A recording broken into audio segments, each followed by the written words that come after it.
such. Never butter pecan, chocolate deluxe. Even caramel sundaes, just get in touch. Let's go to the ice cream truck. Who tears it up? Ice cold bitches ran down in my clutch. What the city suck ice cream. Yeah. Scalpers. What else? Scalpers. Wake your ass up. I'm sorry. You sleepy as hell. Hey, that woke me up. Thanks, Simp. Over here, Grizzly and the Mother. What up, Cam? What up, Andrew? No shave. We no shave right now. My cousin Terrell. What up, Doe? What's good? What up, Rakib? What's up in the D? Like my man Mike Porter. What up, Doe? Xavier, what's happening? Ronnie, what up, Ronnie? Thanks for tuning in. Of course, the Gransberry, what's happening? Maria, what's good? I'm Patton Street native, family from the D. Yeah, we out here. What up, Cam? Yeah, man, we on there. Scalper Sports Report. Eric Cunningham, what's good with you, baby? I ain't forgot about you, man. I'm gonna reply to that message. Monica, what's happening with you? Hey, Monica. She said, hello, Phil. What's up, Monica? What up, Barry? New England's finest. Got the illest New England tattoo. We got the Bruins, the Patriots. He got like a bowl of clam chowder on his forearm. Somebody all in, right? He all in. My man Barry be on it. What up, Barry? Was talking about that tattoo you got, man. Yeah, so we, of course, Scalper Sports Report is here. We took last week off. Brandon is down in Houston working some hurricane claims. Getting that guap. Which hurricane was that? It was like 7 of them just passed through America. Marquita or something? Yeah. Hurricane Marquita. That was Harvey. Hurricane Harvey passed through Houston, man. So, again, shouts out to all the people in that region of the world. Port Arthur, Houston, of course, North Houston suburb. Man, any and everybody that's down in the Gulf, the Houston area, Galveston, Corpus Christi, keep fighting, keep your head up, man, and y'all keep pulling together and just keep it going. All y'all get back up and running pretty soon. But Brandon's down there, handling some claims, so he's on some work. He's going to call in about 9 o'clock. And, shoot, I ended up getting called. Luckily, locally, can't really say that too many times too fast, but I've been working some hurricane claims too, so I had to kind of get on standby last week, and mine is dealing with Irma, her nasty ass. Hurricane Irma. Thick though. Yeah, her thick ass ran through Florida. Nasty bitch. Nasty ass bitch. The backside of a hurricane is the come up though. Man, yeah, if you in that industry, which I am, and I've been playing the good, more or less humble role with staying local and being available for, fatherhood and things like that. It's time to get the money now, so I'm working 70 hours a week, 10, 12 hours a day. Right. So we gonna get this baby some shoes, we gonna give him school clothes. He ain't in school. I'm gonna give a damn. It's gonna be sweet though. He gonna be sweet as hell. I'm gonna lay all his clothes out on the bed for him. Like, this is how you supposed to do it. Right. He don't know what's going on. He getting a tooth though. Mace getting a tooth. Okay. Baby Mace. You got Big Mace. I got Little Mace. Right. Big Mace talk and do all type of stuff. I'm like, can you go back to Baby Mace was a beast though. All he did was cry. So he getting out of that. So word. Yeah. We blessed. We blessed over at. I remember one show you was like, man, he just won't shut up. Just crying about nothing. Like, what am I doing wrong? I've been here before. Right. I know what I'm doing, dog. Shut up. Right. Speaking of clothes, what you think about that? Reports that Adidas is kind of come up, had a big year. I know you a shoe guy. Yeah. What do you think about Adidas? And I mean, I know in our age range, we get a lot of people that's like, wait a minute, we do Nike and don't touch nothing else. But what do you think about them as a company and taking that number 2 spot after a big year? You know what? Shouts out to them because they've been pulling out a lot of stops when it comes to dipping into the culture. So they would go after artists. They would go after just folks who had a following, and they would stay in touch with the old, as they call it, what they call the Trefoil brand, and the new 3 Stripe brand, or the newer 3 Stripe brand, right, for more athletics and all of that kind of stuff. And I've seen some great designs. I've seen some things that I would even wear. I'm not really an Adidas guy. What up, BG? My man BG from the Spot, who had the show of us at the old Spot with us, old studio. But Adidas does their thing, with the original stuff, but with having Harden as more or less the face for the athletic side, and, right? They still, Yeezy, and then they keep pushing the envelope when it comes to college sports and soccer. So they just keep trying new stuff, new innovative stuff. The Yeezy side of it in itself has really just skyrocketed. It just took it to a whole different level. I just wonder, in those numbers, do they include the culture stuff in those total numbers, or is it better? Because that's what's saving their ass. Well, you gotta think Adidas is huge in the soccer world. Yeah. Right. Yeah. So I just wonder if it was purely I didn't read up on it. I should have. If it was sheerly athletics that they took that number 2 spot, or just a company as a whole taking that number 2 spot. You ever think that they would become even or get to the level of Nike? Hell no. It was interesting because they separated Jordan from that, so they didn't include Jordan in the Nike numbers. That's fair. And I guess that shows you how huge Jordan is. Yeah, Jordan now, by itself is. They don't even consider it a subsidiary of Nike, even though we know it is. And so it's interesting that they took that out, and that's what they kind of said. Adidas has surpassed Jordan for the number 2 spot. So, but very interesting for the people that love the sneakers. That's not me, but that's fair. That's fair to like you said, just to say we have surpassed the Jordan brand or what have you. But the main piece really is like, when it's all said and done, that's a win. A win is a win, right? But y'all don't have a flagship. I wonder what Triple B is. What Triple B is? Yeah. Well, anybody got their shoes yet? I know that. They still waiting. They still waiting, man. This shit is garbage. You be able to cop some after this contract, boy. Man, well, no. I'm still not gonna be able to afford it. It's exclusive though. Yeah, the baby shoes probably $220. Right. And Facebook just cut me off. They stanking that. I don't know what that was all about. So people got to chime back in. Oh, I put the YouTube link on Scalper Sports Report. Got it on my page. So if you want to comment on the Scalpers Sports Report under the YouTube link, do it there. Bet. Yeah, and as we continue to move in that direction, thanks to my man Mike here at MG Studios, we're keeping it moving on that. But yeah, I mean, Adidas has always held their own in the background in the sense, but I think I really just want to say Yeezy because that's what my man Mike said before the Facebook joint just cut off. The price of Yeezys alone has boosted Adidas in the right direction, and they also they got some other unique stuff that's really high end, like the Y3 brand or like sub brand they have, and that's like should Adidas be like $400, right? I hear that the boost technology that they have is nice. Is major. It's dope major, as hell. Right. It is. And the Adidas Boost thing is huge. They got great running shoes, great workout shoes from that perspective. And, I think they've been doing a great thing. Just get away from these jerseys that they try to make like from the soccer cut jerseys. Get away from that. Get away from that Baylor yellow, neon yellow. Don't do that. You're not going to sell jerseys. Nobody wants your jerseys unless they're like college football team jerseys. People barely want those. And, stay in touch with the hip hop culture and pop culture. And I think they'll be fine. Like even Puma. Puma's doing that now with Rihanna. I think they picked up maybe like Vegas Jones. What's dog name? Jay-Z's right hand man who was locked up got released. Memphis Bleek? No, nigga. Emory Jones got linked in with Puma. And that's a beautiful thing. And I almost want to say like Big Sean might have got hooked in with Puma as well. Okay. So like going that route, you're really touching the people who care about your shoes, who actually wear them, right? Especially in places where you do a lot of walking, like New York, and people do a lot of walking to LA. You're gonna want to wear your kicks and all that, but just on the East Coast, period. So stay in touch with that, and that has a lot of pop culture, more or less hip hop culture tied to it.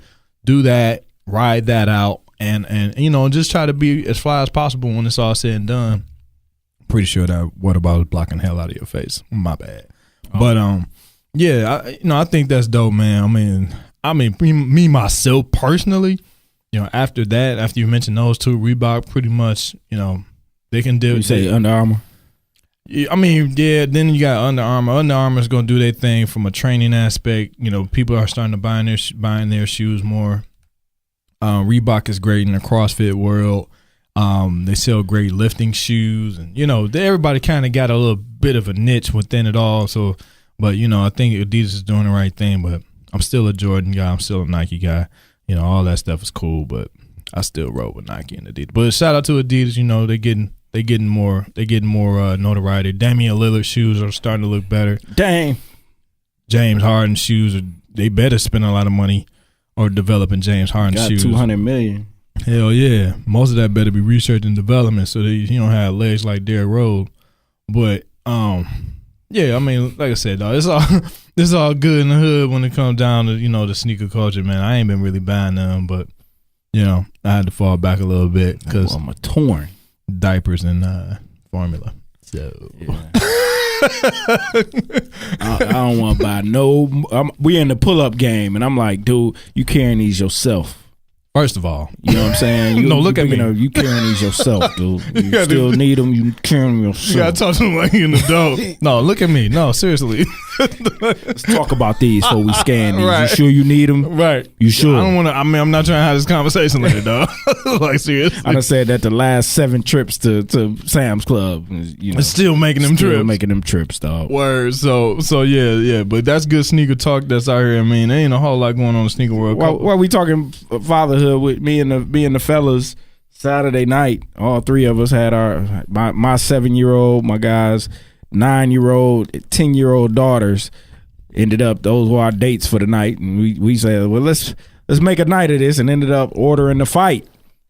Yep, the fight, the misjudged fight. Who would ever think that people would walk away from Mayweather McGregor more satisfied in what they got than what we got from Canelo and Triple G? That is a great statement. That's shocking, isn't it? That's a great. I mean, because I walked away from Mayweather and McGregor saying, you know what? I'm fulfilled. That was interesting as hell. You know what I'm saying? I'm glad I saw that. I'm glad I didn't watch it on bootleg. I actually watched it. I thoroughly enjoyed that, and probably because, somebody I rock with won, had something to do with it. Well, but it was just entertaining. And then what I expected from, you and I talk boxing a lot. To see that kind of matchup, that's supposed to be one of those, we've been waiting for this. We thought we were about to get our modern day Hagler Hearns or Sugar Ray slugfest, just slugfest, and the best of the best.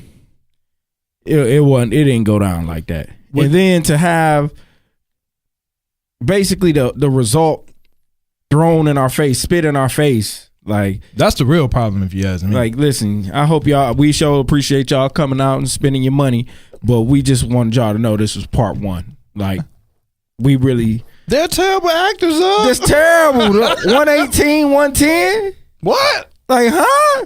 Like, make it real. All she had to do was make it what 115, 113, something like that. Yeah, that's true. At a minimum, and say Canelo, and nobody would have knocked her. Nah, but you just gonna spit in our face at 118, 110. It's nowhere near that, dog. 10 rounds to 2. It's nowhere near that. Like, come on, man. So you just end up feeling, you just feel icky afterwards. It's a lot of that going on in the sports world.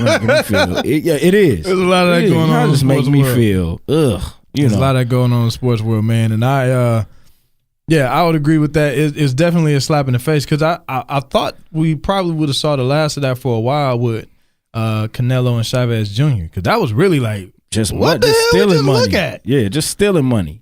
And it was more than obvious that it was just laid out just to the tune of, okay, we're just gonna set this up just to keep a buzz until like a few months from now, right? And blah blah blah blah blah. So, it was trash. They pulled a trashy move. Really, we got to look at who the hell promoting it at the end of the day because that's who's behind all that, right? I don't trust De La Hoya. How can you after that? I haven't trusted De La Hoya since he was seen in that dress. Nah, they had him interviewed on the Breakfast Club, and Charlamagne the God brought it up, and De La Hoya just, it was a different time in my life, and da-da-da-da. He's trying to downplay it? Dog, you was in a dress and you had on pantyhose, man. You need to chill. I don't really need to see you on I don't really want to see you on TV. That's why you got Bernard doing all the hard work. Like, Bernard out there humping. Can't question Bernard's thug. Not at all. Bernard, an old thug, got knocked out and everything. He'll still fight you. He don't care. He got knocked out the ring. He got knocked out the ring. He still will fight anybody. Gray hair at 51, still out there. He just an old thug, and that's okay. He's just conservative. How old was he in his last fight? God, it had to have been 50. Was he 49 or 50? He got knocked through the ring though. Yeah, nobody gets knocked through a ring, dog, except for like on movies. And it's like, stop the throwing the towel. Like that's the only time cats is getting like the light, the wrong side of the Apollo Creed out here, like throw in the damn towel. Right. So nonetheless, yeah, this fool out here, yeah, I don't trust De La Hoya to save my life, dog. I'm straight on that. So as a promoter, he gets great fighters under his promotional umbrella, but at the same time, I trust Mayweather Promotions a lot more. I'm going to trust them for a longer time frame than I would a cat like De La Hoya. Just, he's just kind of shifty, man, and I'm cool on that. So the way that this fight played out, the way that the Chavez Alvarez fight played out a few months ago, it really has, like, it kind of mirrors each other. Like, y'all, you can do a rematch without doing all that. You know that, right? Like, the fight was that good. Just do a rematch, and people will want to fight again, and people will want to see it. There's a buzz. Right. Yeah, and then one thing that was funny that he mentioned, and he was like, one problem that we have promoting this fight is that they don't speak very good English. And that, the crazy part, and that was the gangster part about Mayweather and McGregor and how they handled their business and how they did it so quickly, especially what they did to Cotto. Like, hey, we running this date, but it was people could just that was the best fight of all three of them. No, it wasn't. I think so. The Cotto fight? Mm-hmm. No, I like that fight. It was okay. You said of all three, yeah. You probably only Cotto dominated him. Dude just wouldn't go down.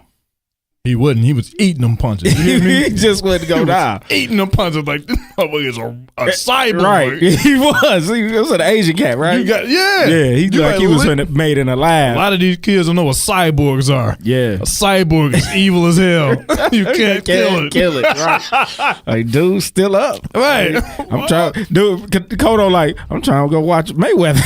Right. Like, go down. They about in the last undercard. I'm trying to get out of here. Right. He getting updates when he goes to the ring. Like where's the fight coming on? Like, come on, man. No, honey's coming over. No, that thing was ill. But so what's the next big one? Is they already talking about that rematch? They could talk that rematch. I mean, one of the fights, I want to see Gervonta step up to a more worthy opponent. After his performance? Yeah, even after that, I still do. I don't. The star of the sport right now is going to be Spence Jr. Easily. Terrence Crawford. Easily. That group of guys is but they're going to need a mega. They're going to need a mega fight that can while boxing has this buzz, everybody else is going to have to follow the hell jump up on it. You better follow the hell up. Yeah. It's my man Mike, he said it was Drago. Definitely, we all know who. Right, Drago, you old to say if you know who Drago is. You remember him specifically. I thought Drago was a robot the whole time. But no, yeah, the Spence. Let's see what's key about Errol Spence. He's not signed to a promotional team, so you can kind of go with whatever direction that's gonna get him the check. Mayweather promoters go get him that money, because they gonna make sure he out there. They gonna make sure he promoting. Really, both fighters need to fall under the Mayweather piece. Whoever Errol Spence fights, he needs to fight the best opponent he can, because he's one of them guys. He don't duck anybody. He don't try to stall out or dodge or nothing like that. He go fight you. They need an opponent that's gonna be ready to fight, and they can promote the hell out of it and just roll and go for it. Hell, Spence could fight down here. He could fight in Vegas. He could fight in Brooklyn. He could fight in L.A. He fought in he went overseas and that ended up being a big deal. He can fight anywhere. I think he can fight in Brooklyn. That would be a big deal. Yeah. I don't know if he's let's fly to Vegas to watch him fight status yet. Nah, I want to see him on TV. I'm not gonna lie. Like, I want to see him on TV. I don't think he has enough. He doesn't have enough hoopla around him to fit that kind of like circus act, more or less. Right. But if you want to just see a pure boxer and that's it, yeah, he would have to promote the hell. I still would like to see him do a full promo tour, talk his trash.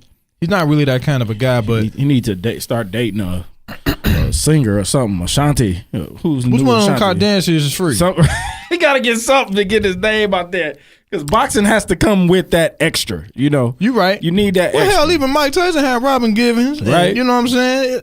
All of that. He had a white tiger. We need something. We need a white tiger in boxing, right? Somebody go buy something dumb as hell.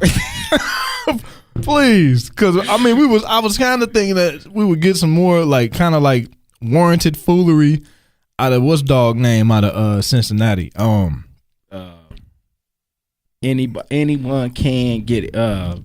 Adrian Bronner. Yeah. But not as much as I would anticipate. Got a couple more people chimed in. What up, my cousin T-Man? What's happening? Nez, what up, Doe? Out of Detroit. My man Gino, he down here, Detroit product too. So yeah, I was hoping to get a little bit out of that with wins, and that would kind of like keep a buzz, because you talk his talk, but he's not winning, and that's a problem. Kind of need to win in boxing. But yeah, aside from the rematch between Alvarez and Triple G, but then also you got another boxer like Chocolatito who just lost again, so he's done. I don't think he's done. You think he's done? First of all, he went up in weight. So he got his name by basically pounding on fighters at the lower weight. Yeah, his lower weight class. And his power didn't translate. That's one of the dangerous things. It never does. Rarely. No, I'm saying rarely does. Usually when you know, it's a science to it, right? Because, you know, guys are now fighting at 25 and 30 pounds under their normal walking around weight. So, you know, of course, if you're doing that, you should be able to especially pound guys that are coming up, right? So it's a science to it where you should be and where you should be fighting. Right. And he was destroying dudes. Yep. So naturally, you need to go up in weight. Naturally, the power just didn't transfer. And this one guy, I can't remember his name. Excuse me, I'm tired, but he's got his number. So I don't know if the next time, but he got, you know, I think he got hurt this past time. You know, he got knocked out. So I don't know if the next time he steps into the ring, if he's even going to be the same guy. Another thing about Chocolatito, he's not young. You would think he's young. Yeah, he's not a young guy. Because he's been fighting forever. Word. And it was only within the last 2 or 3 years that HBO, and that's the thing, you got to watch these channels, because they want to promote a guy and they'll push a guy. Hell yeah. And then they'll put him in a ring with somebody that he gonna destroy, and now he's the next guy because he's one of their fighters. I didn't know about him. I would hear his name a lot through Roy Jones. Right. But that didn't mean that it was HBO wanting to push him. Just Roy Jones is Roy Jones, the way he says his name made you like pay attention. Like, what this dude say? Chocolatito. Is he Chocolatito? It's like, what did he say? Chocolatito? Like you I know I Googled the hell out of that, but first I'm like, did he say chocolate Tito? Like what? Listening to Roy Jones is it's a blessing. You still got some brain power left, right? But you also know that it's dwindling. Like them lights is dimming, dog. Baby. Them lights is dimming. So, but yeah, that's when I first even heard of his name. And then I got a chance to catch a couple fights. Like, oh my man, got some punching power for days. Right. But yeah, I didn't know he got knocked out on that last one. So you might be right. I'm gonna follow your lead on that one, player. But then I think too, at some point, the big boys got to get the mixing it up. They got to get the dude from London. Yeah, that he's an Under Armour fighter. Can't remember his name. Oh, he's with Under Armour. Yeah. Okay. Under Armour, they find the up and comers. If you every sport, they're gonna get the next guy for some reason. They need that. Their ability to scout and find the next big thing is incredible. But they need to get him and I think Wilder into the ring. Yeah, that's the one. Yeah, Wilder and Anthony Joshua need to go. Anthony Joshua, yeah. They have to get in the ring because both of them have personalities. You got the racism aspect to it. Well, I guess no, it's not really race. It's more nationalism. Yeah. Aspect to it, which we saw. We saw with the McGregor situation. Like that. That's a big deal. That can drive eyeballs. Where they would have it, I don't know, because I'm not sure Joshua is ready to come over to the States. I think Brooklyn would be the spot. It's just a matter of whether he'll come. You know, Wilder don't like fighting outside of Birmingham. We fighting at City Hall. Right. Clear it out. Vacuum. Come on now. Get the vacuums out here. Get these folding chairs out. You gonna get your extra money. This fool be fighting in Piggly Wiggly parking lots and shit. Mama in the front row. Right. Beat his ass, baby.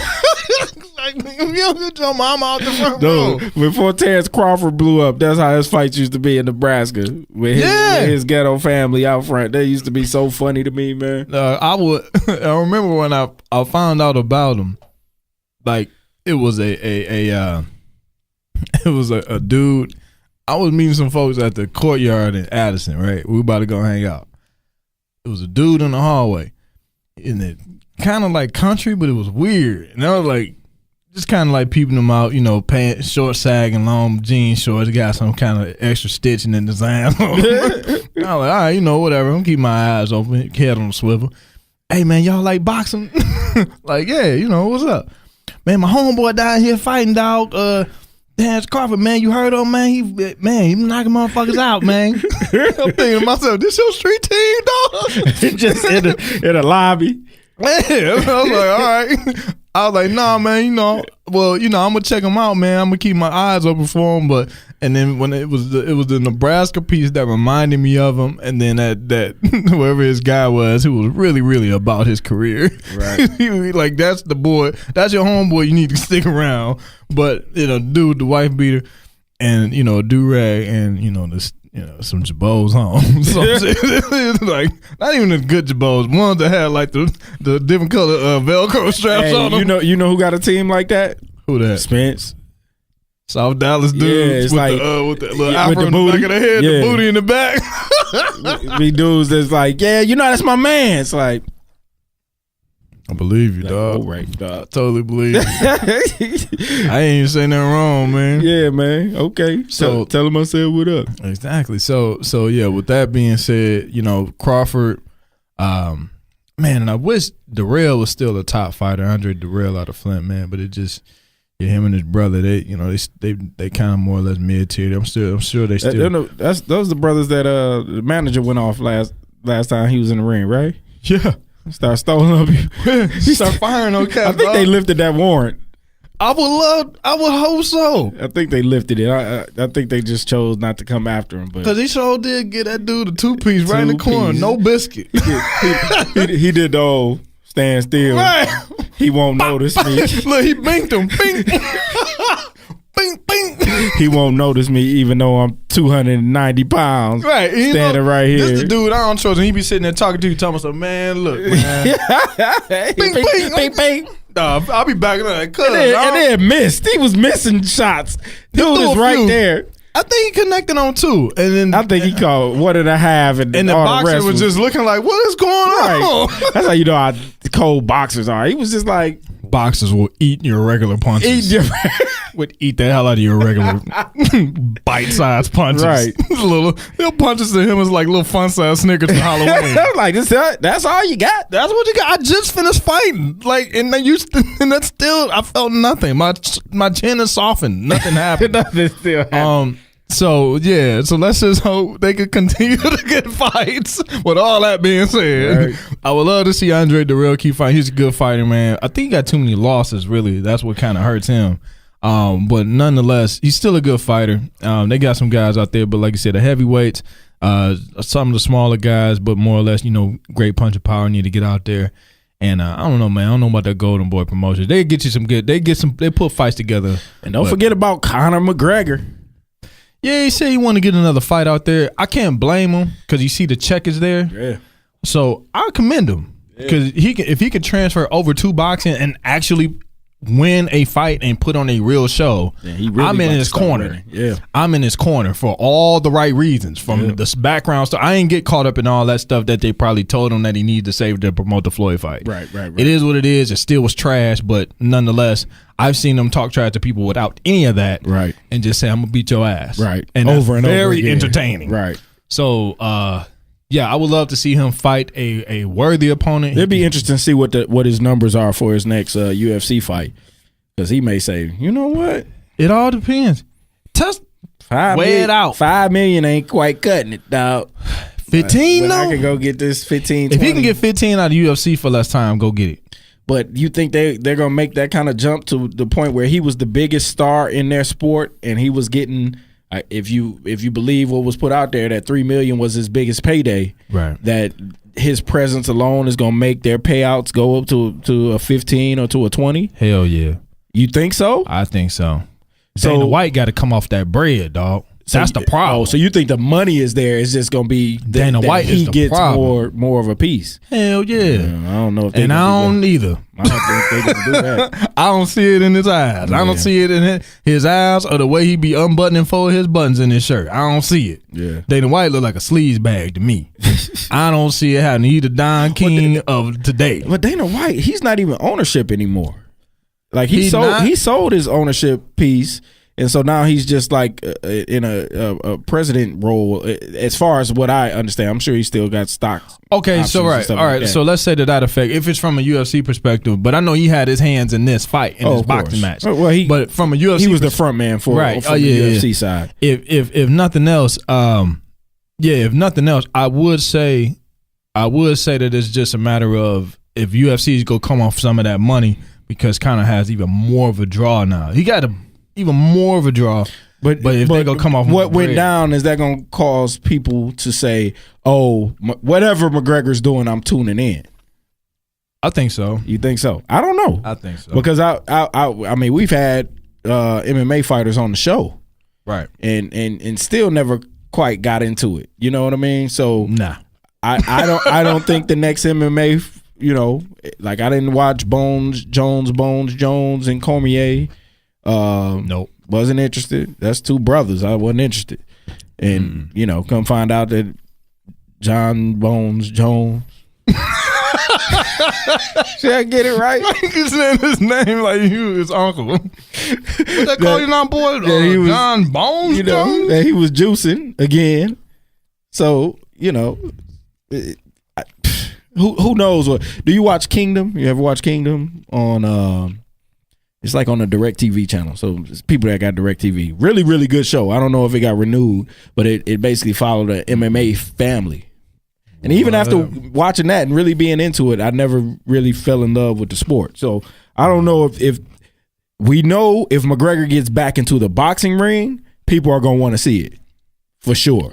Right. I don't know if those people are following him now into everything that he does. Yeah. Well, we'll see. I agree. I hear everything you're talking about. As much money as he made, we might not see his ass ever again. He might be like, I'm good. Around to have the McGregor grill out this bitch. Straight up. Making bangers and mash on the song.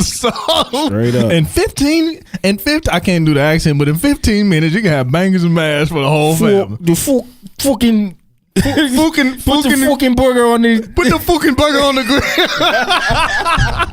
Put the fucking burger on the fucking grill. That's what I got. I ain't taking an acting class in a long time. Y'all got to excuse me. But yeah, will it translate back with the numbers? Doubt it. Most people that follow boxing, they're boxing purists, don't really follow MMA that closely. But to Barry's point, my man Barry again out of New England, there are great MMA fighters out here. Having them get that exposure is has just always been the exposure with the financial piece to it. Hey, I look in their model has been great as far as exposure. I'm sure their pay-per-view numbers look great. Somebody would have to tell me. I would just want to see more major fights on regular TV or regular cable. You know what I mean? So It's like, okay, this is one of our major fights. I know they usually put like the undercards on and seeing somebody get knocked out usually inspires you to want to watch more, I guess. Right. But if you really want to get the casual fan into it, and I say the same thing about boxing, you need to have more of your major fights where people don't have to go and drop $70-$80 to watch them fight. PBC to me was a saving grace for boxing. PBC was huge. I don't know what the hell's going on with PBC. They didn't taper it off majorly. It has.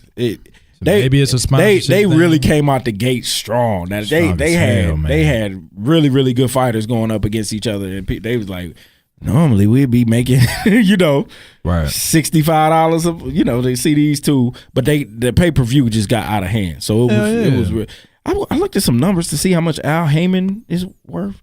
It wasn't that much. I was kind of surprised.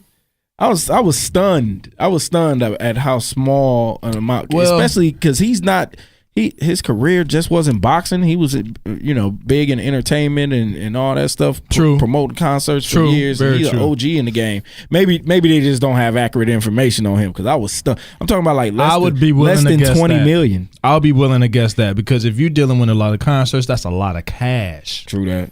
And I don't want nobody following all this damn cash. I was stunned. I thought he was gonna be right up there with Mayweather. Right now, because what we know about boxing is the promoters make the money. Now and that's a fact. But when you're dealing with cash, I made $20,000 last year. You know what? Man. So in the past, it's hard out here for these attorneys. And a couple of comments here. What my man Barry said. He said McGregor can only go downward. He needs to go off into the sunset with endorsements. Key. That's very key from a financial aspect. I can see him getting a show. A TV show. I'll check it out. A series of movies or something like that. Yeah, I'll check it out. Pull it around the Rousey route. Diversify yourself and all of that. I'll definitely check that out. So that's a great point. My man Mike, question would be how many Floyd fans will follow McGregor? Probably, people got to respect McGregor for lasting, but not necessarily lasting like a boxer would, but just still being out there eating punches, and then the punches start really eating him too. But the point is, if you respect him as a fighter first, then you would want to check him out. He was a great fighter before this, so that's just what it is. Also, Barry, great fights on Fox Sports 1, UFC fights, free fights. They do a couple of fight nights every month, so give us something to keep our eyes on. And that's dope. He said, let my boy know he would get into MMA. I know this, so we're gonna keep an eye out for it. That's a fact. And then we got a cat that's put it on Scalper Sports page. Just throw a comment on there like a big fight is coming on this channel. We're gonna start doing it. We'll check it Barry, out. we own it. We're gonna start incorporating this, man, because we're gonna do this, because now it makes me wonder what type of fighters are we missing out on that are just like mid-tier, up and coming. And you hear a lot about certain guys. You get wind of guys who are really good when it comes down to certain styles of fighting. But I remember certain guys like the Anderson Silvas and all of that kind of stuff. Those guys are come and gone, different fighting styles and blah blah blah. But there's still apparently a lot of them out there. And there are a lot of really good trained fighters, which is very specific. Not the guy that works at Sears that changes tires. Because there's actually a guy that won a fight one night, and he worked at Sears, and then then he got knocked out the following weekend. Like, it's not that. You got guys that are training hard as hell, and that's how they live. So it'll be something to check out, man. Appreciate y'all with the comments too. For sure. Helping us through this MMA thing, because we don't know what the fuck's going on. Not even gonna lie. but want to talk a little bit NFL football, and then we can go into college football. For the most part, only in week 2. A couple of teams have really kind of stood out in the first couple weeks. You know what I'm talking about? Y'all want to get specific. Why's my mom calling me? What's up, Ma Dukes? Oh shit, I'm about to answer shit. Put it on air. I'm about to put it on speakerphone. Hey, man, we doing a sports show right now. Did you watch any sports this week? Today Wednesday. That's right. Okay, babe. God bless. Hey, mama. Hey, Did you- in the company, how y'all doing? Did you watch them Lions this week? Did you watch the Lions this week? No, I ain't watching no Lions. Oh. I didn't watch anyone. Not to get to the Lions. Okay. Love you, baby. God bless y'all. And I'll talk to you soon. Have a wonderful show. I forgot today was Wednesday. That's all right. Talk to you tomorrow. I damn near did too. All right, love you. Bye-bye. Baby. So, yeah, my mom's not a Lions fan. Yeah, I can tell. The whole daggone family done lost y'all mind. So yeah, in the wonderful world of the NFL, man. I mean, you got a couple teams, like you said, that stood out. One of which are the Detroit Lions. They had a big win on a Monday night, which is big. I don't give a damn. You win on a Monday night, that's good, especially if you kind of coming out of On the road, you know what I mean? Road, a And- lot of things that come with that. Big lights on the road, playing in a big market. You got a lot of eyes on you and get to show what you're doing. and dominated the game. I mean, when you look, Totally dominated. one thing about the Lions is that there's really only one way to win for the Lions, and that's hope Matthew Stafford goes off and doesn't make any huge mistakes, or he makes a miraculous comeback, or miraculous comeback. But that's relying on him going nutty, right? Look at his numbers. He threw for 122 yards. I think that's taking out sacks, so probably under 150, under 150 though. Since when can we win games or dominate games where he's only throwing for 150 yards? So that's telling you, well, they made a commitment to the run. They trust their defense. A lot of defensive trust. Secondary trust more than secondary, right. Exactly. Because for years, we had horrible secondary. At least 20. I mean, Mark Mayhew, I said this before, he was a 10th round draft pick or something crazy like that and turned it into a long career in the NFL. And he just thought he was going to find dudes that were just like him. He wouldn't draft nobody high. I think he drafted Slay, which turned out to be a really, really good pick. But the rest of the back, you'd be like, dude, we need somebody back here. You need to go spend some money. You need to do something. Diggs look good. Slay look good. I mean, they playing with a different. Put it like this. First of all, Terrell Austin deserves an NFL job. Like, I'm gonna hate to lose him, but he gets dudes to play at above their heads, right? And to get the production that he's getting out of a defensive line that's been through crazy injuries, middle linebackers starting is a rookie. Yeah, a bunch of no names outside of him, and to get production out of a defensive backfield, that defense, now you get some confidence. Now they got a hell of a squad coming in to Detroit this week. Oh my God, they got to deal with old Julio. I wonder if people in the league talk about Julio like that. You know what I mean? Like, well, they better. Like, remember when the Gooch. You know what I'm saying? Like, Julio coming, dog. Julio's a monster. He's a monster. Hands, hops, dog, size, yeah, and speed. Yeah. It's not like he's like 6'7" or something like, he ain't Calvin Johnson physically. No. But he's just a complete package, goes across the middle, fast, catches everything.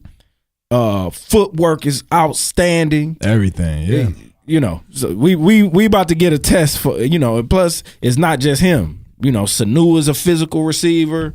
True. They got a 1-2 punch in the out the backfield. Yeah. Freeman and Tavon, the dude that played in Indiana.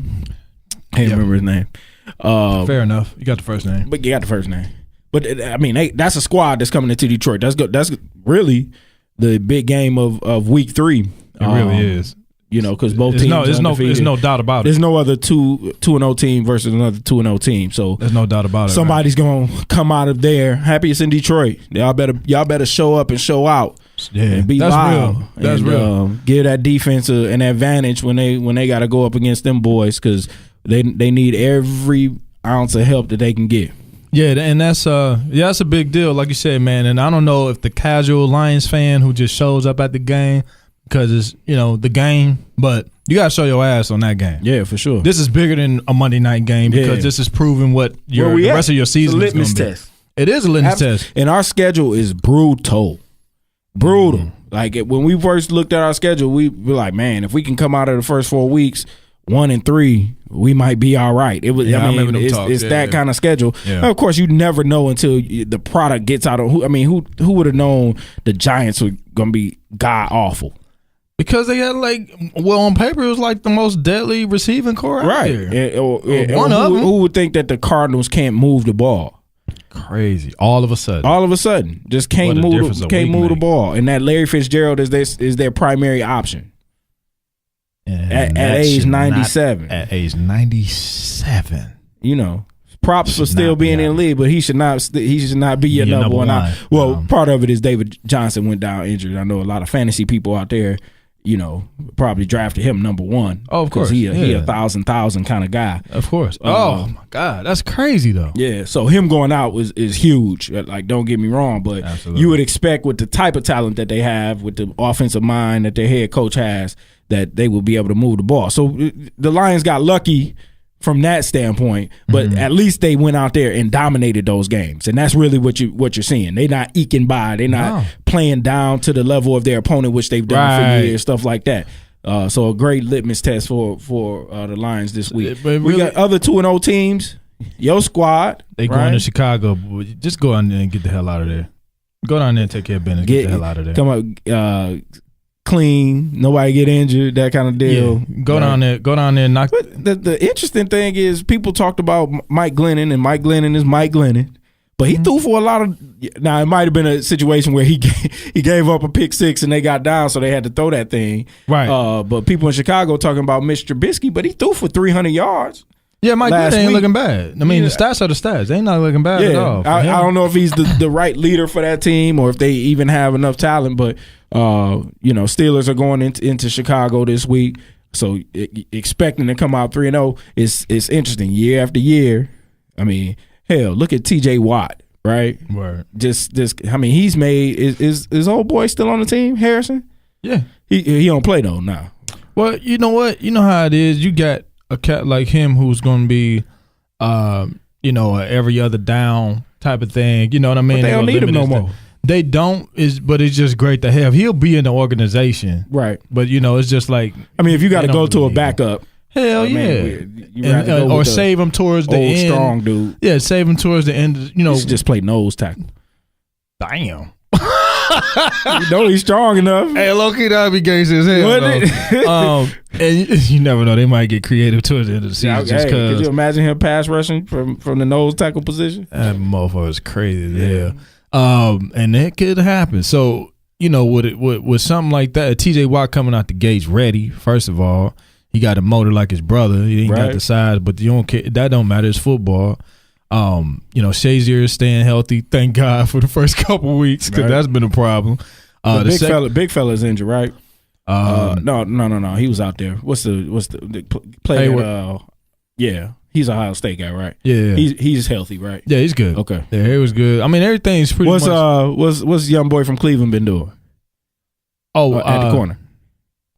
Well, you know what? I think he's just flying under the radar. I don't think they're giving him no major assignments. They're probably just easing him into it. Okay. But I haven't heard anything bad or good. Joe Hayden. Yeah, I haven't heard anything bad or good or just it's kind of like otherwise right now until they get into, until they play a team or some teams that got multiple receiver threats for real. But, if they all just kind of back there getting coached well and they got some experience back there too, just let that do what it's going to do. But, as long as they keep the matchups together, keep your matchups tight. Just don't be out there trying to be the damn hero. Right. It's just so interesting how certain divisions year to year become a round robin. Like, you just never know who's going to be what. And then certain divisions like the AFC North, NFC East, it's just the same old. So you looking at Baltimore. They 2-0. But I don't believe they 2-0. You don't think that's a real 2-0? No. I have no faith in Flacco, period. But who does, though? Nobody. And does he win?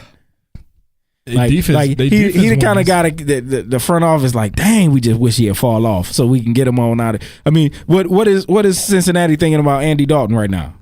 Like, dog, like we don't want to wish no injury on you, but we just don't want you to play. How can we get you to not want to play no more? Like, and what's interesting, they playing the Jags off of actually a really hot game in London. I mean, you say that the Jags had a hot game to beat the Jags. Like, they got confidence at 1-1 going into another week. Right. They could totally beat. That's one of them teams that they got talent. They could totally beat.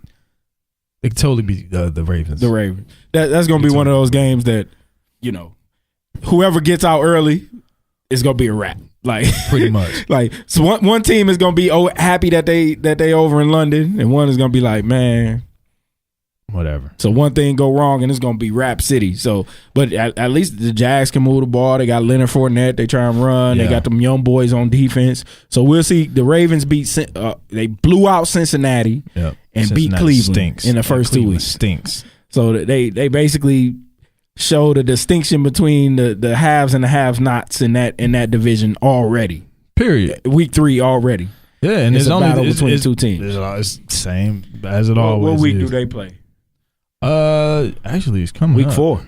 Yeah, week 4 in Baltimore. So we'll be able to see who's going to control that race. And then Baltimore goes at Oakland after that. What you think about your boy Marshawn? Man, I've never seen an NFL stadium that hype, bro. Like, that was crazy to me. Look, first and foremost, they love that boy out there. Marshawn Lynch is one of the greatest running backs ever. B, one of the greatest football players ever. One of the greatest football personalities. I was about to say one of the greatest personalities ever. For him to be on the other side of the coin ultimately, with the whole coming out of retirement, kind of living his life, traveling, allowing his vibrant personality that really is true to life be what it is, and then pretty much come out to his home city where he's constantly breaking bread, touching the people, being there, and to get him that kind of electricity just on the sideline. That's what the NFL needs to realize, that their product is within their people, within their personnel. Right. You talking about this shield. The shield ain't shit without these players across the board. That's what the commissioner need to understand. The commissioner, instead of trying to break them down every chance he definitely the commissioner. However they could get better leadership from a personnel perspective, the NFL will be far better off. But they don't give a damn about the people. Be simp, hyphy. Yeah. All of that. But what happens with them is they don't. It's you got cool. You got billionaires. Okay, man, that's all good. That don't make you know how to do what you're doing. All right, y'all was able to put together a loan. Dog, a loan is a bit. Y'all put that. That's cool. Don't mean you know what the fuck you're doing with these people though. Right. And but the personnel rules the NFL, and that Marshawn Lynch electrifying.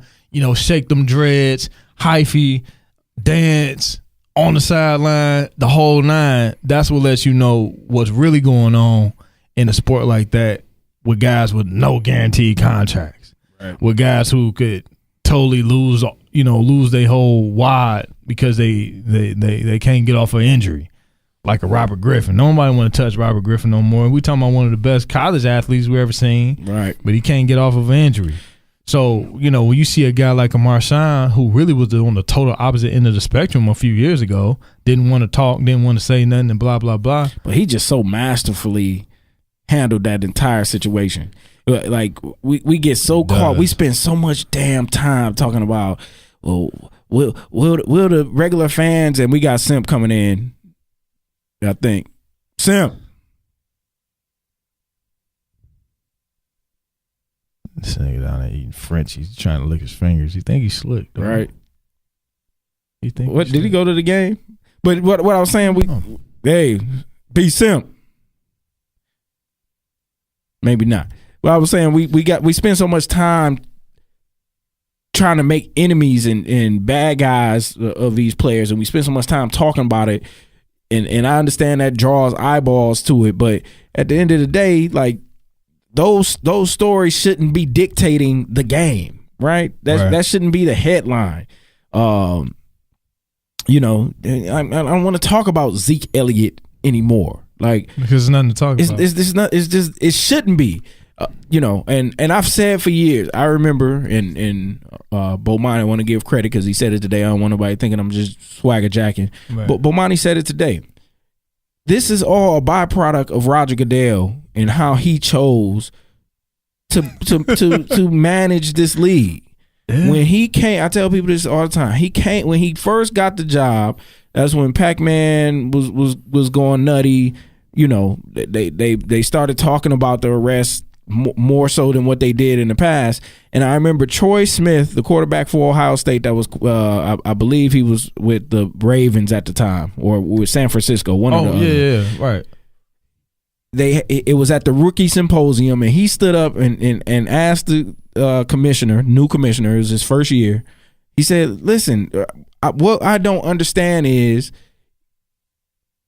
you're putting so much energy into focusing on the negative, right? Yeah, big time. That you're not focusing on the positive, and then people are just gonna follow your lead." Simp, I think we got you right.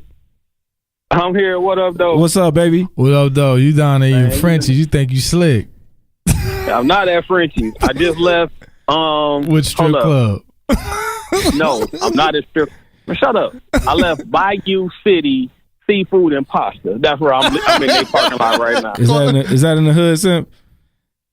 Nah, this down by Galleria. Oh, okay. Definitely not the hood. Go ahead, Sherrod. Go ahead. No, and I finished in the hood earlier today. And we know you were. And all I'm saying is he led that focus into the negative, right? And people are following his lead. So now anytime somebody gets a traffic ticket, they want to know, oh, is he gonna get suspended? Or it's gotten out of control. It's gotten out of control. And he's the source of it. Yeah. If they chose to downplay things like that, and I'm not saying they should hide anything or they should say domestic violence, we're just not going not going to deal with it. But they made it into sensationalism and focusing on the negative. Wow. And it was good seeing a guy like Marshawn Lynch just having fun, right? And that's why people love the league. We love the personalities. We love the sport. We love the contact. Touchdown dances. We don't like none of that other shit. That just, you know, nobody wants that. That's why college is winning.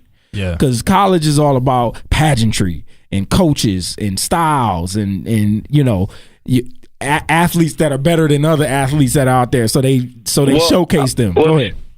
I mean, look at like college and NFL attendance. I mean, right.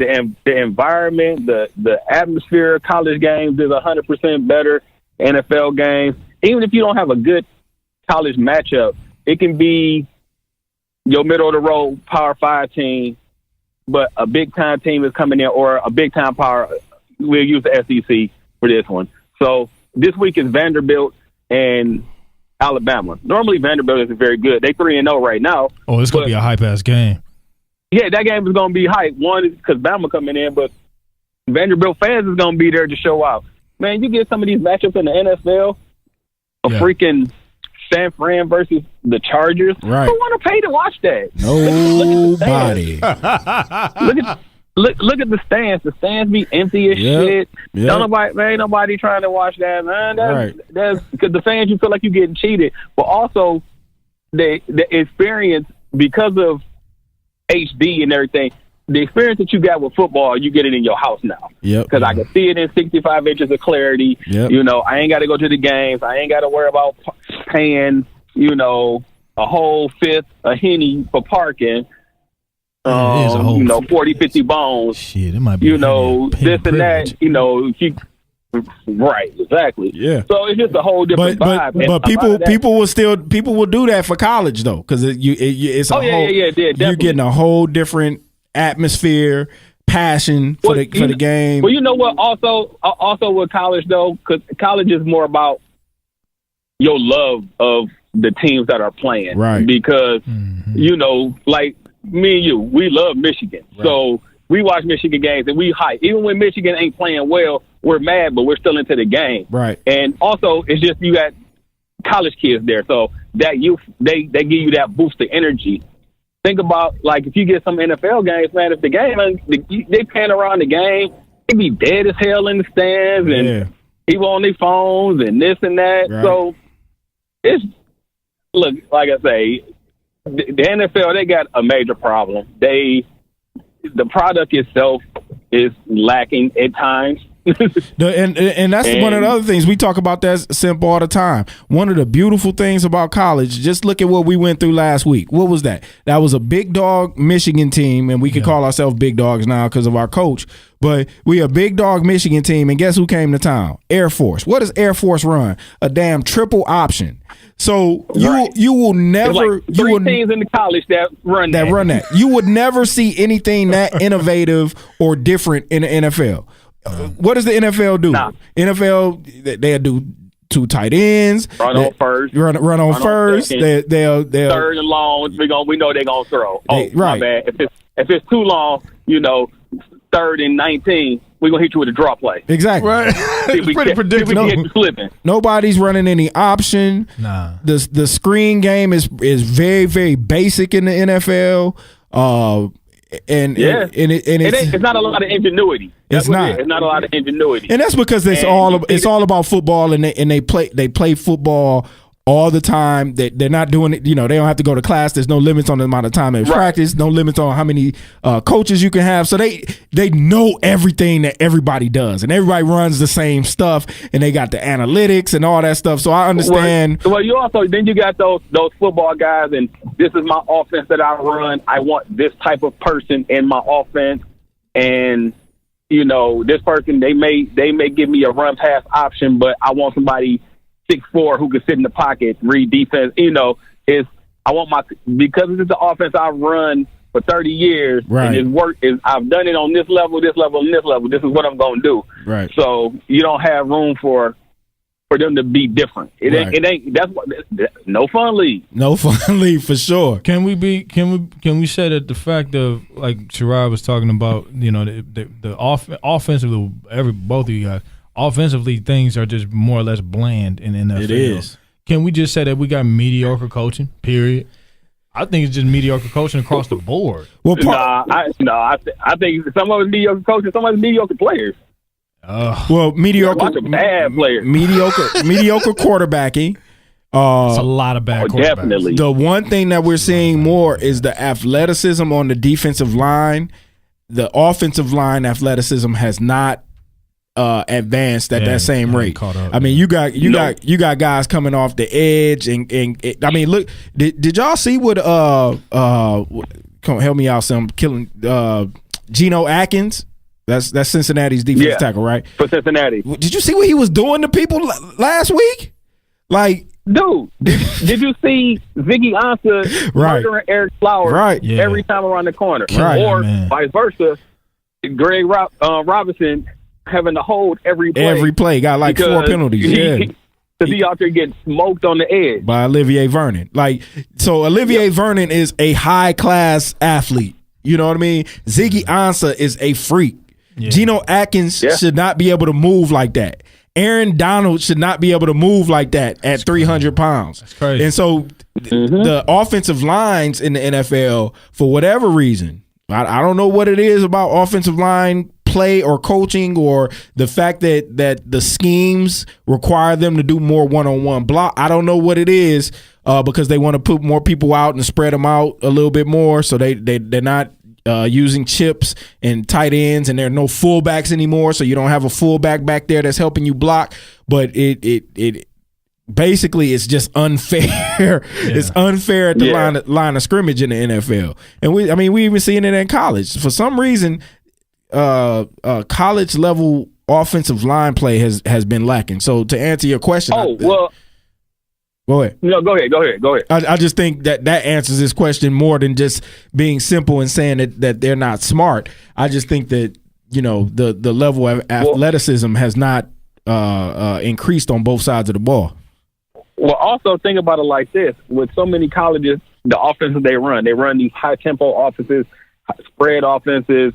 So you get a lot of offensive line is one of the hardest positions to project. To the NFL. It is truly Yeah, to the NFL. It is truly a development position. You have to get in and get into it, and it takes a couple years for you to become a truly good offensive lineman in the league. But if you don't have to run block, like really, really run block, right. like we line up, I'm going to maul you, is always we're in a passing situation, so I'm already kind of in a standing position almost. So I'm not even in the 3-point stance. So a lot of that is technique. But if you don't have to work on that technique for 4 years in college, and then you go to the league and they expect you to flip it, right? Nah, you're gonna get exposed. It's really a crapshoot, though, Simp.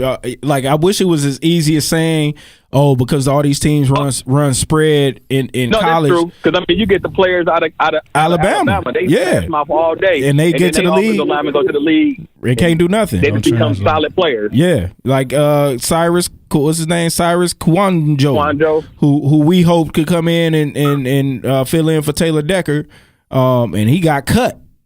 And we chose. And look at this. Greg Robinson beat him for the left tackle position. And he got 4 penalties against the Giants last night or Monday night. Yeah. So offensive line is definitely a crapshoot. Definitely a crapshoot. Now, this is actually pretty good segue into some college football because I'm looking at some of these games. More or less top 20. We gotta shout out our girl. Yes. Let me give some props. Let me take this. Go for it. Let me give some props. What up, Angie? First of all, we love you. We miss you.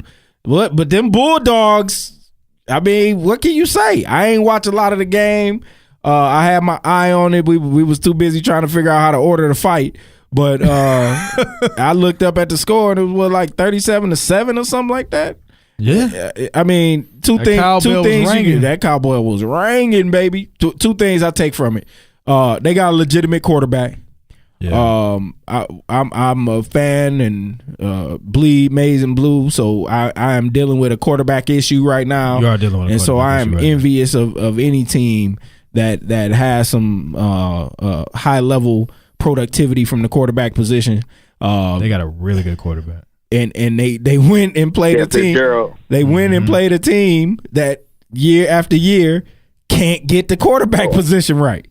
Word. I mean, LSU, for whatever reason, 5 stars everywhere, head to head with Alabama in recruiting. I mean, get a really good and they can't find a quarterback. They go out and they spend money on the best coordinators they can find. They pulled their coordinators from Wisconsin, right, Simp? Yeah, Matt Canada. Yeah, I think he was at Wisconsin. What's the last good quarterback they've had at LSU? No, he was at Pitt. He was at Pitt. That's right. He was at Pitt. The defensive coordinator from Wisconsin. What you say, Phil? Who was the last what? What's the last good quarterback out of? Well, they got one guy into they got Matty Moore into the league. They got dude with a long name. He transferred from George Mettenberger. Mettenberger. That's the one. That's what I was thinking about. But I mean, those guys never lit it up at LSU. Nah, they didn't. When they throw into Odell's and throw into Jarvis Landry's, you expect somebody to come out of there. Ruben Randall came out of there. They constantly have dudes. They keep receivers. They keep skilled position guys, but they can't move the ball.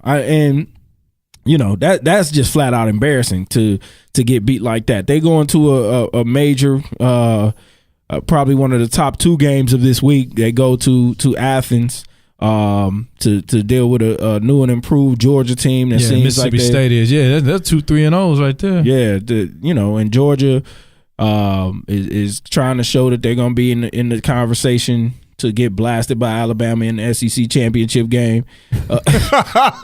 Consolation prize. You won the ass whooping. It's a battle between them and Florida.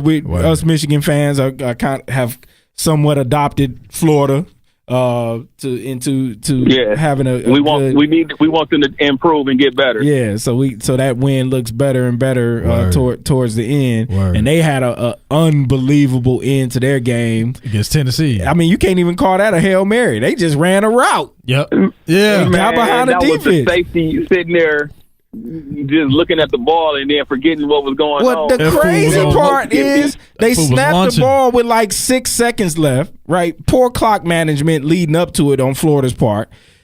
Then they run this play, and the Tennessee defense goes into cover 2. Shit. I mean, when you watch it, the corner, like he takes his area, and he like, okay, he left my area. I'm gonna let this guy go. It passes him off to the safety, who runs basically 60 yards, ball in the air, touchdown. Gets behind the safety. Now, of course, the safety can't let nobody get by him, but the call in itself Was idiotic. What are you doing? There's no time on the clock. Why is your Everybody get back. why is your corner on Yeah, the that dude other in the side back of the is- 50? This is ridiculous. Yeah, he supposed to just be out there, his foot on the damn goal line. Right. And you just don't let Unbelievable, nothing get That's there. wild as hell. Unbelievable. I mean, it was literally 2 receivers and 2 safeties back there. So you know they called cover 2. Oh, that's just that. I mean, that's fireable right there. It is. Like, you It can't truly come is. back. Nah. You get fired on I the don't tarmac think- like USC's coach. They ain't gonna fire Butch. That- They Now, need to. I'm gonna go ahead and throw a couple upsets out there this weekend. One, I'm gonna go ahead and take UNLV to beat Ohio State just because I want to. Petty. Just 'cause. Okay, then you just want to give up Give your money. But Yeah, okay, I don't give a damn. But I do like Toledo going down to Miami and playing good football. I'm not gonna say a win. Toledo's a good team. Toledo's a really good team, but I like them going down to Miami and playing really good football. I like them to go. down there Other big and play matchup, good and football. I'm surprised Game Day went to New York for some random reason because they felt like there were no good games to bullshit. send their little. USC But playing Cal. Why didn't they go to Oklahoma State? A team that's been throwing the ball everywhere, Heisman candidate at quarterback for Oklahoma State, and then they got a TCU team going there that had a very impressive win recently. I don't understand, but that's probably the premier game of this week. What'd you see in that game, Simp? hold on, which game did you say? TCU, Oklahoma State. Oh, that game gonna be a shootout. Hell yeah, 40 points apiece. I'm taking Oklahoma State because their offense is just ridiculous, but that's going to be a shootout. The winner of that team will probably play Oklahoma Right. Oh, for the easy. Big 12 championship. Yeah. I think it's, but in the end, I think Oklahoma State can run the Big 12 this year because I think they can beat Oklahoma. Word. Where's Okay. Where's Bedlam this year? I can find out. And Okie State, At Okie State. Okay. yeah. So that's huge for them. But Bedlam is early this year. Remember that Bedlam It's is at the like beginning of week November. It's 5. not. Yeah, no, it's at the beginning Yeah, of it's November. like It's not the last game yeah, of the because season. Damn, that's mad early. exactly. Shit, they No, really, no, it's important. No, that is important because normally Bedlam is the last game of the year for Oklahoma State, Oklahoma. Right. But Shake it them up. playing early in the year is now it because those two are the projected teams to make it to the championship. Now Right. you had this early game, so now by the time the Big 12 championship game, you have the hype of They what played- the rematch can right, be. they or played something, earlier if they, in the if season, They, if they do right. it again. I Right. like that right, Right. It's interesting that this the first year that they have that championship game. I think this is the first year, and that they moved that date because that date has historically been on the last weekend of the season. So Yeah, that's that rivalry weekend for like all the college football. Right. Yeah.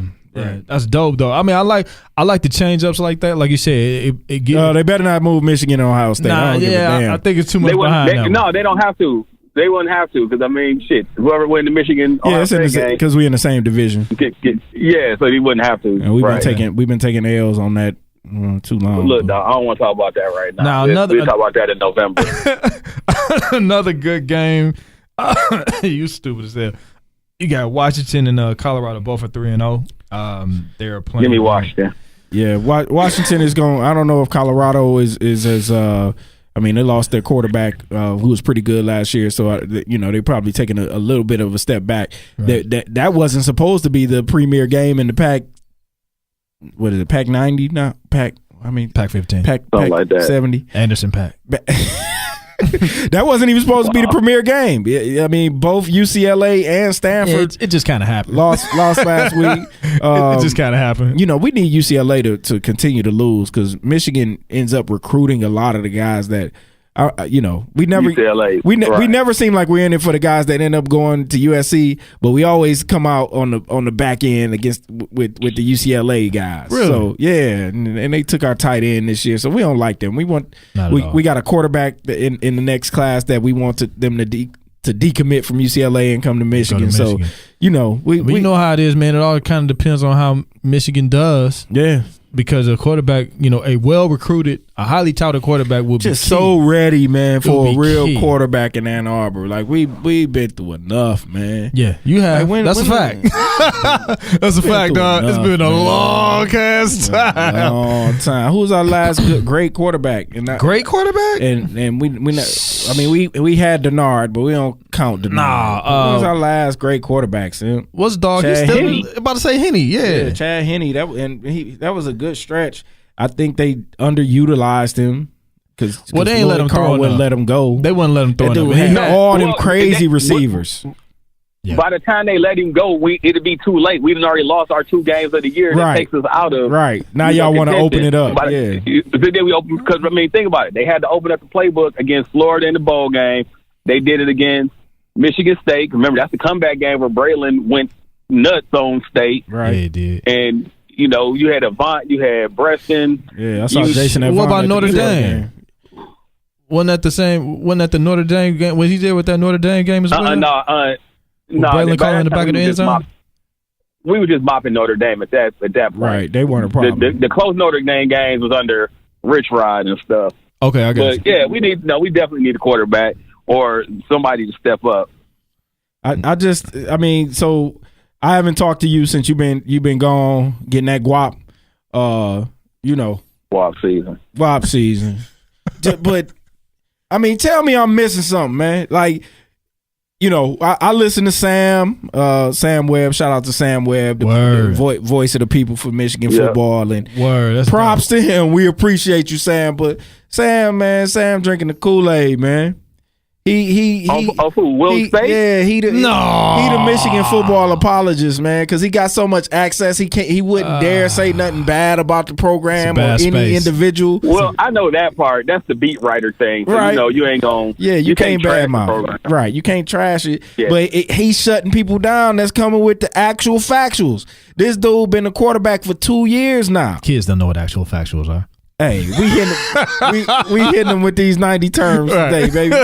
Right. But he been a quarterback for 2 years, and they want to. It's gotten worse, actually. He getting worse. He got worse. He getting worse, and you can see it. It's the Iowa game. He is falling the hell off. And I know he got injured, but hell, even when he was injured against Ohio State, he made two poor passes. One was offensive line fault. Pick six. Right. But the other one was just a horrible throw. But otherwise, he was pinpoint accurate on those short routes. You know what I mean? And so it's just too hot and cold. And this is the part I know is sacrilege. I don't want to hear no more quarterback guru shit in Michigan. Because if you a quarterback guru, this can't be the best that you put out there. Hell no. If you a quarterback guru, not just for your starter, but for your second dude and your third dude, right? So if your first guy struggling, you supposed to have somebody on deck. Oh, Corn, you up? you right? Exactly. Okay, but you grumble, right? Feel the way about O'Corn. But check it out. I said going through with Peters. Sim, this the thing though. Let's take O'Corn, right? O'Corn started at Houston, right? So it's not like that's a guy that has no experience, which is the excuse that we use for Brandon Peters. Right. He's played quarterback. If the guru done put hands on him, why is he so unproductive? Why don't we trust him? Why does he not have pocket presence? Okay, dog. If your strong arm freshman has been in the program for 2 years, Why is he not ready to go? Sticker Sherrod is hot. Go ahead, No, Brandon. I'm just saying because the excuses, I don't do the excuses. No, man. not at all. And we results I only don't- in Ann Arbor now because after we done ran these coaches out of there, all we said by doing that was we results only. And I know we 3-0, but the result, the play on the field is not mattering. We got a hell of a defense and we got a hell of a coach on that side of the ball. We need to hold that offense to the same standard. And weapons. Go ahead, Sam. What you got? No, I mean, O'Korn, anytime O'Korn has been in the game, O'Korn be out there looking mad shook. And I watched him what game was that last year? They won. They didn't win because of him. They won in spite of him. Whoever they played before, the Indiana game. There you go. I was about to say Purdue. I'm like, yeah, he was awful. I don't know how we won that game. Yeah, it squeaked by though. Definitely squeaked by. Yeah. Defense. Yeah. Shit, and Rutgers too, I think. No, we scored 70 we on Rutgers. blasted them forward. Yeah. It wasn't the Rutgers. It was only Indiana because Indiana got like a running back / receiver dude or something like that. We lost to Iowa, beat Indiana, and then lost to Ohio State. All right, my bad. The problem is this. The problem is this. Normally, in your first couple non-conference games, you would expect to get O'Korn, Peter, some run. Well, of course, in the Florida game, we knew that wasn't going to happen because we expected Florida to be kind of close. Right. Who did we play the second week? Cincinnati. We played Cincinnati. Well, Cincinnati made the damn game close, so we can't even get our backups in to see. Maybe we need to give them some more time. But they haven't had any work. Normally, in these first three games, those players get some work in the fourth quarter. Yeah. They not getting no work. He been terrible on purpose. He don't want nobody else to get in there. It don't make no sense. Man. Some of the throws he been missing, man. He can't throw a fade route. Practice. He can't throw a fade route inbounds in his fourth season, dog. Nigga's hot. Come on, Sam. Now, Oh no, I look at Wilton's face and I just have a Shake look your of head. disdain in my face when I watch him play some weeks. so we've gotten totally Michigan heavy, Sorry. but You knew that was gonna happen. I knew it was gonna happen. Okay. Go ahead. What you got? Oh no. I'm about to say what other games you got, bro. One that really stands out. You got USC and Cal, both 3-0. It should be a high score game. I'm gonna put my money on Cal. Ooh, okay. This is it's a couple interesting, and we bias to the Midwest, and couple big games going on that may have some ramifications down the line. Notre Dame and Michigan State. Notre Dame is just kind of still just out there. Nobody quite knows how good they're gonna be.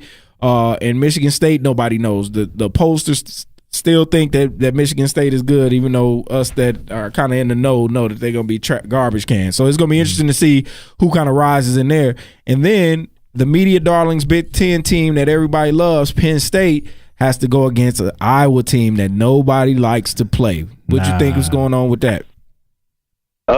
Iowa is banning Iowa, dog. I can't even give you a word besides their Iowa. Do you know what they're going to do? They're going to smash mouth. You're going to have to watch out for the tight ends. It's going to be a low. Penn State ain't about to get out there and go put up 58 like they did against whoever they play, whatever bum school they played last week, Georgia Southern. Iowa mess around and pull the same thing they pulled on Michigan last year. That's right? the type and of that's what I'm thinking. That's what I'm thinking. If they can keep that game low scoring, they, of course, Penn State has been with their Heisman Trophy candidate has just been lighting people up. But how good are they? They haven't played anybody yet. Pittsburgh is not what they were last year. Right. So it's going to be interesting to see if they come out and they really light them up. And it's a night game in Iowa. They coming out that night. Yeah. If they do their thing against Iowa, we from a Michigan perspective, from an Ohio State perspective, they are going to be out there as that team to beat for sure. Hell yeah. And you say you got Cal. I put it this way, man. Just even still thinking. I don't trust UCLA. That's what that is. I don't trust them. No, that's USC. You said USC Cal. USC Cal. USC Cal. Oh, I thought you said UCLA. USC Cal. Cal can put an upset though. They can still do it. I mean, I wasn't necessarily. Yeah. I reserve the right to change my pick to USC, but I think Cal can't pull the upset. Right. Yeah, that's what I'm thinking. Yeah, I mean, just because I had the wrong team. Yeah, that's what I'm thinking. Even still, that's like I said, that's the same way. I mean, that's what I was thinking about with the whole Washington and Colorado thing. Colorado know how to come out hot, and then they just taper off and taper off and taper off. Then you don't hear about them again. But Colorado is a team that's they're still in a building stage. Last year was their real step of getting back to some kind of relevancy of not being the bottom dwellers of a conference. Like them going from the Big 12, them going from the Big 12 to the Pac-10, Pac-12, whatever it is now. Yeah, a couple years ago, that was a transition period. So now they're getting out of the doldrums of being that bottom feeder Pac-12 school, and you're like, oh, okay, Colorado, because Colorado used to be a power. Colorado got a national title in the last 30 years, and they threw a bum-ass Hail Mary against Michigan years ago. But we don't talk about that. Reel it in, brother. Reel it in. At least it was a Detroit dude that caught it, all right? Right. No, man, whatever. Right. Couple of the good games. Number interesting. I don't know how good it's going to be. You got North Carolina State going against going to Florida State, which is actually Florida State's only their second game. Them and Miami. That's why I said that about that Miami game. They both are 0-1, but they maintain their ranking. Fair, that's the fair thing to do. But NC State 2-1 going down to Florida State. But the interesting part about that is you got to remember it happened week 1. Florida State doesn't have a quarterback, so they got this long, lanky 6'5" dude that's about 175 pounds playing quarterback. It's a brother, so I think he's going to add a different dynamic to their offense. So it's going to be a true test. Before they canceled that second game, he was supposed to play Miami. Yeah, in his first game, but that game got canceled. We'll see if NC State, which is a pretty good team, will be a stiff test for him to see how he comes out in that. Don and Jerry's World, they got their annual Texas A&M Arkansas game. Thank you. Which I think is going to end up being. I mean, those two guys got to be playing. Which coach get fired? Yeah, those two guys got to be playing for their jobs, right? I mean, to have, of course, everybody knows Sumlin and the pressure that's on him. Down here in Texas, but Arkansas, if you remember, TCU went to Arkansas and put a hurting on them boys in that game a couple weeks ago. Sure did. So the natives in Arkansas have to be a little restless. Like, wait a minute, we pay just like everybody else. I think they sound like that. They don't, though. They don't. I bet you they do. Did you see them numbers that Mississippi State, Mississippi, LSU allegedly were paying for that linebacker that's now working with the NCAA to try and get Ole Miss the death penalty? Oh, yeah. I mean, upwards of $600,000 for one linebacker? Yikes. I mean, these dudes got serious. They paying. They paying, baby. They paying real money. Hard, cold. Simp your third, just so you know, I know the strip clubs down there are probably going to take priority. So I don't know if you looked at your Thursday, Friday schedule. Not as Thursday night is not as good, but you do have Utah and Arizona on Friday night. Nope. That's gonna be a no for me, dog. You ain't gonna First of all, I ain't watching the Rich Rod game. Come on, man. I'm still pro Rich Rod, man. I think he got a raw deal. I'm not. I wasn't pro Rich Rod before he got there, so I hated him. Hey, Rich Rod didn't forget how to coach football. I'll tell you that. It's so funny. That's true. Everybody said, Rich Rod, you can't run the spread in the Big Ten, and then Urban Meyer comes and spreads the hell out of everybody to a national championship. Different personnel. You can't run a 3-3-5 defense in the Big Ten. Don Brown running the hell out of 3-3-5. The problem at Michigan is hold up. The problem at Michigan. Nope. The problem at Michigan. I'm not gonna let you defame his name. when he came to Michigan, they did not let him bring his defensive coordinator. They tried to be cheap and not let him hire his own defensive staff. That's true. And they made him force feed. That's true. I remember Greg Robinson or Scott Schaefer, and then the problem that Rich Rod had, he was innovative enough to know that the 3-3-5 is how you beat spread teams and things like that, but he was just trying to get somebody else to coach a scheme that they didn't know. So that was Michigan's fault. right? Because all of a sudden and recruit defensive linemen my size, but whatever. Hey, well, what? Okay, Sim. I mean, what are they doing now? What do they do now? They take a guy that's 250 and 260, and then they put weight on him, and then he turns into Aaron Donald. And he turns into, Geno Atkins, who's really a defensive end, but just at 290, 230. I mean, 290, 300. So, I mean, that's what you do. And then you put basketball players on the end with long arms. Pretty much. That's how I would build my team. No, fat boys ain't winning in football no more. Hell no. Who's the dominant fat boy that you know in college or the NFL? Brian Monet can't even get on the field, and he our fat guy. Mo Hurst a fat dude too, though. Yeah, Mo Hurst move like a damn running back though. That's true. You know my Thursday's already filled. I'm rolling out with the Gransberry report. We going to the Astros game tomorrow. Oh, bet. All right, y'all got that coordinated. That's what's up. Well, yeah, take pictures. Yeah, we gonna be trying to shame me through the group. Yeah, she totally shaded the hell. You sure did. You gonna have some explaining. You got some explaining to do to Memphis. Nigga, she tripped you up the stairs. I can't even sing. Right. Scalper Sports Report. Another great show. Baby, I like it raw. Phil Newkirk. Yeah, baby, I like it raw. Sam. Like it raw. Even when I ain't there, I'm there. Yeah, we feel you. Shimmy, shimmy, y'all. Shimmy, yeah, shimmy, yeah. Give me the mic so I can take her away. To charge of my yard. Yeah, but I'm gonna charge the Brooklyn Star. Wu-Tang Killer, he's on the floor. We out, baby. Scalpers. Peace.